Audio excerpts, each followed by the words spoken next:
You're listening to The World at 8 with Lynn Mozart.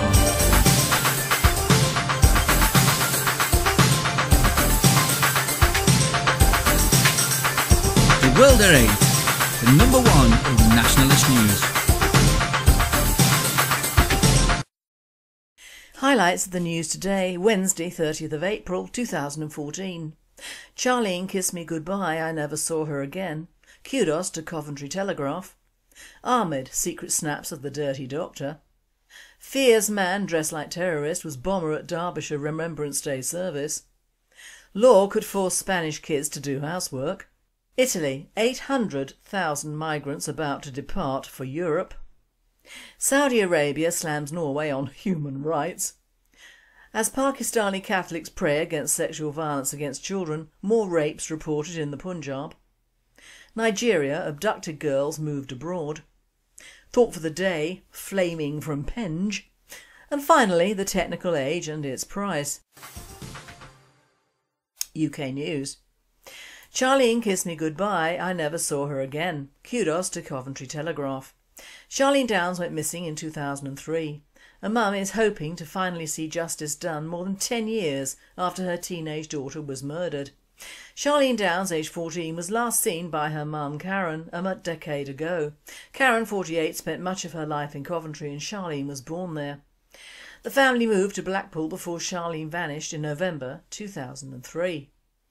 Police initially believed she'd run away from home, but months later detectives told her family they were 99.9% certain she'd been murdered.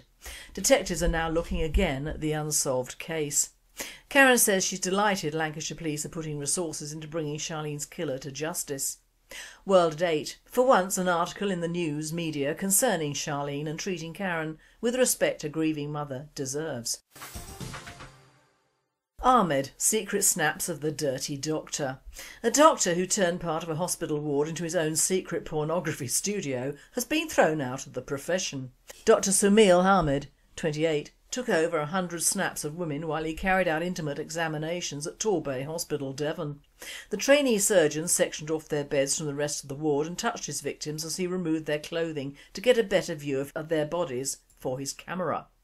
During the intimate checks he told victims who were in their 20s he was using his mobile phone to time their breathing or heart rate. He also installed a secret camera in a house owned by his family to film students using the toilet. Ahmed was suspended by Penge.By Hospital after 2 women complained about their examinations, sparking a probe into his conduct. A police investigation found 110 images of patients uploaded to his home personal computer, along with footage from a secret camera installed in a property belonging to his family. He initially denied any wrongdoing, claiming he'd taken pictures for his medical portfolio. But Ahmed of St Coed Road, Cardiff, admitted 11 counts of voyeurism and 2 counts of sexual assault by touching when he appeared at Exeter Crown Court. He was jailed for 18 months last October, later increased to 30 months after the Court of Appeal found the sentence was unduly lenient. The panel has therefore determined that erasure is the most appropriate action. Dr Ahmed, who is still serving his prison sentence, will be struck off in 28 days, subject to appeal, although the panel imposed an immediate order of suspension. World at 8. What was that about a foreign culture? What culture? What a perv! No doubt a pillar of the Islamic community. Fears man dressed like a terrorist was bomber at Derbyshire Remembrance Day service. Mohammed Dar walked into a Derbyshire church on Remembrance Sunday and began shouting, "Turn to Allah," a court heard. Churchgoers were left terrified after believing a 52-year-old man who walked into their church dressed like a terrorist on Remembrance Sunday might be armed with a bomb. Mohammed Dar covered his face with a scarf and his head with a bandana that had the words "God is great" in Arabic written on it when he entered the New Life Church in Alfreton. Within minutes he was shouting how the congregation should turn to Allah and that Islam sent boys aged 10 to war. North East and Dales Magistrates Court heard how minutes before he walked into the church he had disrupted a Remembrance Day parade at the Cenotaph in Alfreton. Magistrates found Dar guilty of 2 counts using threatening and abusive words or behaviour. Giving evidence, Dar said he had lived in Alfreton for 11 years and he did not know there was a Remembrance Day parade happening until that morning when he drove to Hall Street. In a statement read out in court, Sergeant Jonathan Barnhill of Derbyshire Police said he had been asked by Dar to visit his house on October the 18th 2 weeks before the incident.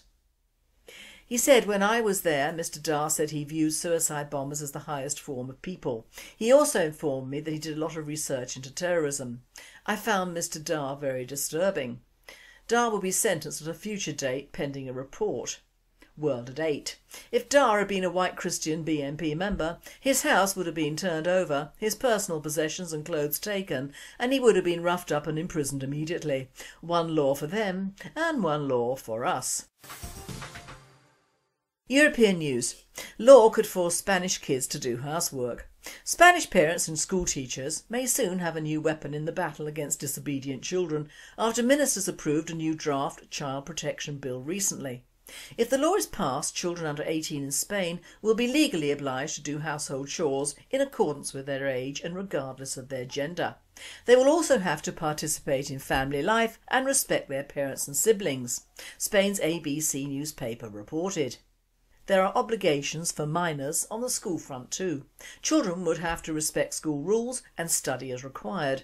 More generally, these children will have to maintain a positive attitude about learning. At the same time, will also have to respect their teachers and other staff at education centres as well as their fellow students. The draft law doesn't set out penalties for children who fail to fulfil these requirements, but marks a new shift in the legislation with its focus on the responsibilities of children. Other key elements of the proposed bill include the establishment of a list of known paedophiles who could be banned from working with children. Schools and companies hiring staff to work with children will also have to ask applicants to provide a copy of their criminal record. The legislation would also require people working with children to report possible crimes against children, and failure to do so will be considered of a crime of omission. World at 8. This is needed over here, in fact, more than needed. Italy. 800,000 migrants about to depart for Europe. At least 800,000 migrants are about to depart the North African coast for Europe, with Italy's reception system already at the point of collapse, officials in Rome said Tuesday. "We no longer have a place to take them, and locals are overwhelmed by the constant arrival of foreigners," Border Police Chief Giovanni Pinto told a joint meeting of the Foreign and Defence Committees in the Senate. Italy is appealing for international help. During a cabinet meeting on the Mare Nostrum sea patrol and rescue mission in the Mediterranean on Monday, Premier Matteo Renzi vowed to request more commitment from the European Union and United Nations on tackling undocumented immigration. Mare Nostrum was set up to prevent deaths at sea following 2 migrant ship disasters in October 2013, in which around 400 people died. According to Interior Minister Angelino Alfano, more than 20,500 migrants have already landed on Italy's coast to date this year, an enormous increase over the 2,500 reported during the same period in 2013. Speaking before a committee on the country's borders earlier this month, Alfano stressed that the number of incoming migrants was on pace to reach the record levels of 2011, when more than 62,000 people entered. Thousands more have arrived since he spoke earlier this month, heightening the concerns about Italy's ability to cope. Opponents of Mare Nostrum have argued the programme only encourages migrants to risk their lives and cross the Mediterranean, often in rickety, overcrowded boats, which tends to increase in spring and summer months as sea conditions improve. World at 8. The UN and NATO are thrilled to use these people as a fifth column into Europe and the UK. Only they do it under the banner of poor desperate people forced to flee, we all need to help crap. No one forces them onto the boats, and in days before benefits and stupid governments, these are the same people who would stay and fight in their own countries to make things better, not like rats leaving a sinking ship. We can all do that, only in the case of white Christians, where do you go and who would pay for you and where do you hide? Answer on a postage stamp, please. Saudi Arabia slams Norway on human rights. Norway's human rights record came in for a sharp criticism during a UN hearing on Monday, with Saudi Arabia and Russia weighing in to highlight the country's shortcomings.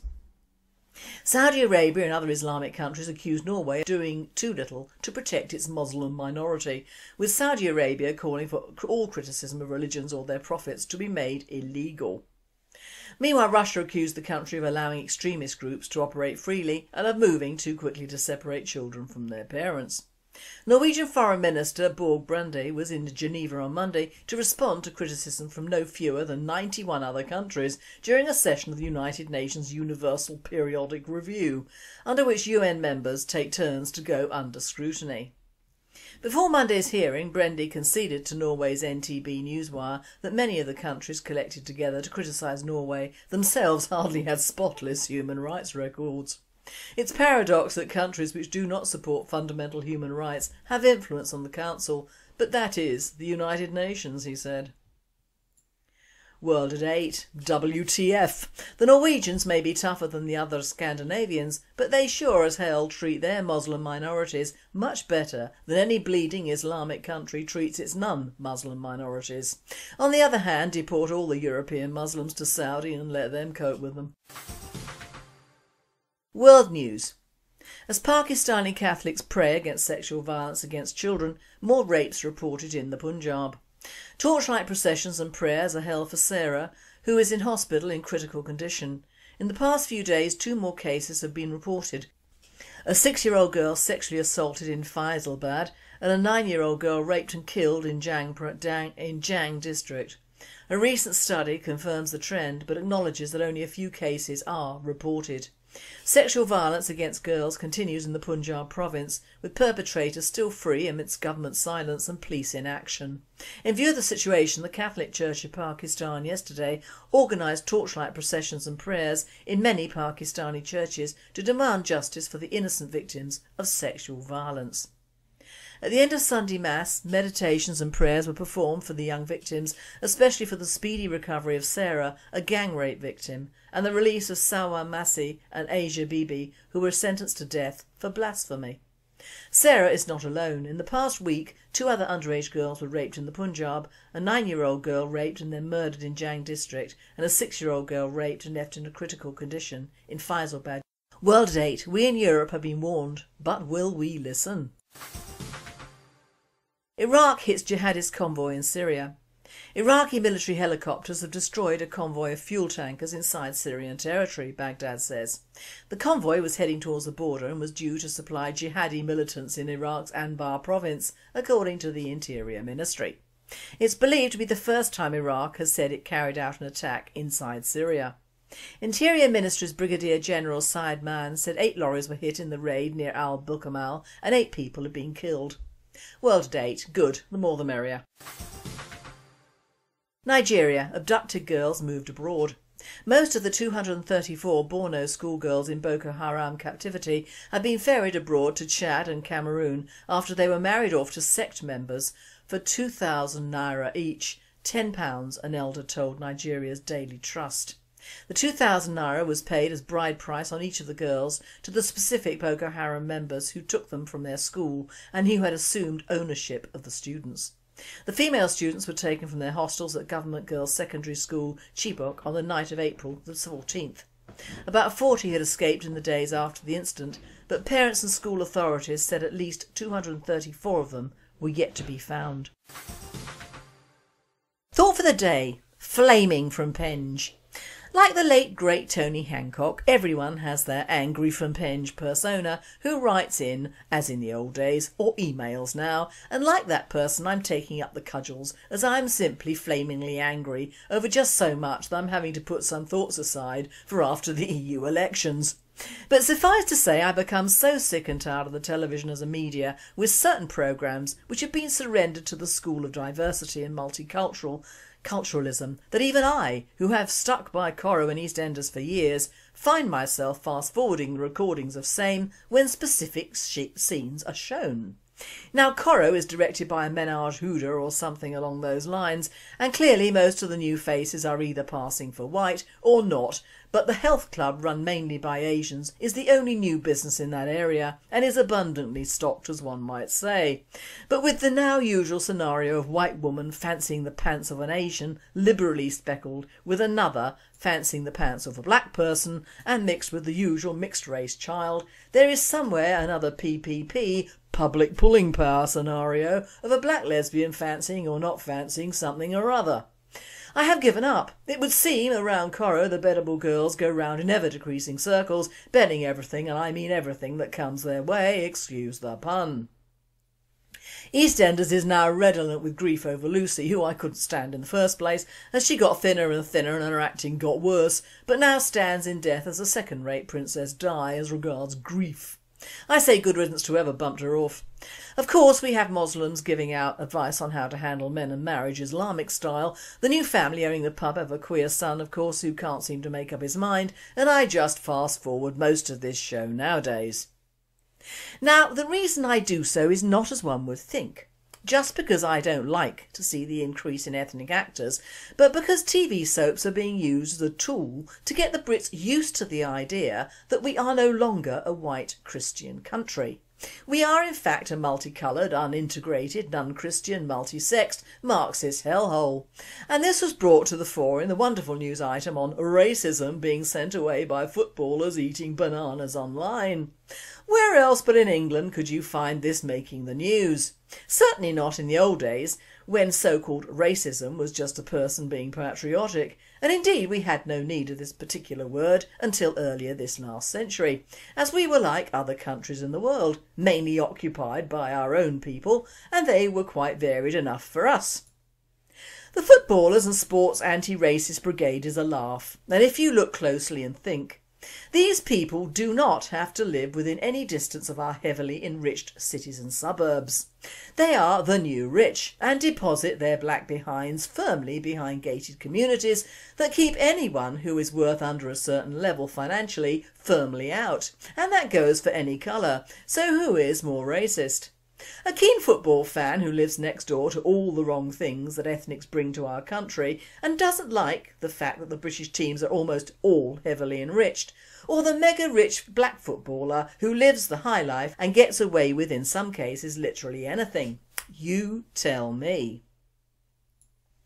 When all these comedians, actors, sportsmen and sportswomen, authors, media moguls, kings of the boardrooms, society mega rich and non-society mega rich live within the communities they continually exhort and jump on bandwagons publicity wise, then I will listen to them, but not before. Our country is changing beyond recognition, and this change has speeded up during the last few years when the first wave of immigrants gave birth, and it is the sheer numbers of ethnics from all over the world that is making our country unlivable for us and our children. And this is why I resent the media so much, especially television. It was recognised as the greatest force of evil many years ago, and it has fulfilled its big brother heritage. We have at least 3 generations of our young who simply either do not care about themselves or their future, or have been so propagandised that they don't want children or families themselves and don't care if they work or even succeed in getting out of bed that day. This has all been written by the powers that be, who care nothing for the individual or even the people when it comes to our individuals and our people or tribes. Our country is a different matter. That is worth something to somebody, and already we are busy selling everything off that could help Britain become great again. What are these things? Self-sufficiency, industrialisation, farming, fishing, arable land not being ruined by the EU and being made into floodplains, good land not being built on for ethnics, no new high-speed trains for troop movements, apprenticeships and training for our youth, voluntary national service being introduced for all young men over 18 for 2 years, regardless of creed or culture, halal and kosher killing made illegal, education to be directed away from immigrants and English to be the main language, English jobs for English people, and stop strip mining our corporations and selling them out to foreign interests. All these things are being stopped, and it is immigration and the EU that have brought this new Britain into being, and I don't like it one bit. I am, after all, flaming from Penge. During the early days of the National Front in the 60s, despite living up near Birmingham where the rot started, I couldn't understand the word racist because we didn't hear it.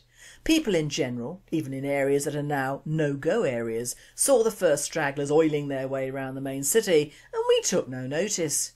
No one, only the National Front, saw that things were going to get worse, but they were dismissed, as are to some extent the BNP today. The only difference being that today you would have to be deaf, blind and dumb not to see the terrible effect that massive immigration has had on this country during the last 50 years. It would not be fair to say that the standards in our inner city schools have dropped through the floor solely due to the fact that in many of these schools the entire classes are made up of ethnic children, but it would be true. As would the lowering of discipline with the race card and the human rights brigades, and the religious and cultural leanings of wearing or carrying weapons into a school, which is a foreign-induced fashion, as we are not in the United States where guns are readily available and has a gun culture in the past. These are all cultural norms for some, but not for the English. It'll be interesting to know the name of the killer of the teacher Anne Maguire, as it is quite legal to name a minor who has been charged with the crime of murder. This is usually withheld in this country now for various reasons, not to offend an ethnic community or to avoid revenge killings. Mind you, in the case of the latter, if there were no revenge killings after Lee Rigby, I doubt if anyone is capable of them anymore in this almost disabled population, either by intent or intensive propaganda. We are encouraged by the powerful Zionist-run media to turn the other cheek, namely do what was purported in Germany and throughout Europe under the Third Reich, and all calmly accept and submit to the future as it will be. Not on my watch, mateys. When you have quasi-stupids like Boris the Loris saying that all the critics of the terrible HS2 are worried over house prices and that we should act like the French and wave chequebooks at them, there is one thing that escapes everyone. France and other countries who have this sort of high-speed track have more room in those countries to lay it. To the idiots in power, this is a small island and we are already overrun with foreigners, foreign-owned businesses, huge amounts of imports which we don't really need, and are running out of land at a mega rate. You cannot put a litre into a pint pot, no matter how much you throw at it. Get real, get British and stop whinging. And to finish off my flaming diatribe, Cyril Smith has taken over as the fall guy for the Rochdale area. Now, I'm not denigrating the nasty acts he committed, but you have to understand that Smith's buggery and whatever was hushed up for years, just as the mainly Muslim grooming gangs have been ignored for years. The media is now full of Cyril and Max taking innocents, etc., but not a mention of what is still going on up in Rochdale. Do the powers that be care or think it's gone away?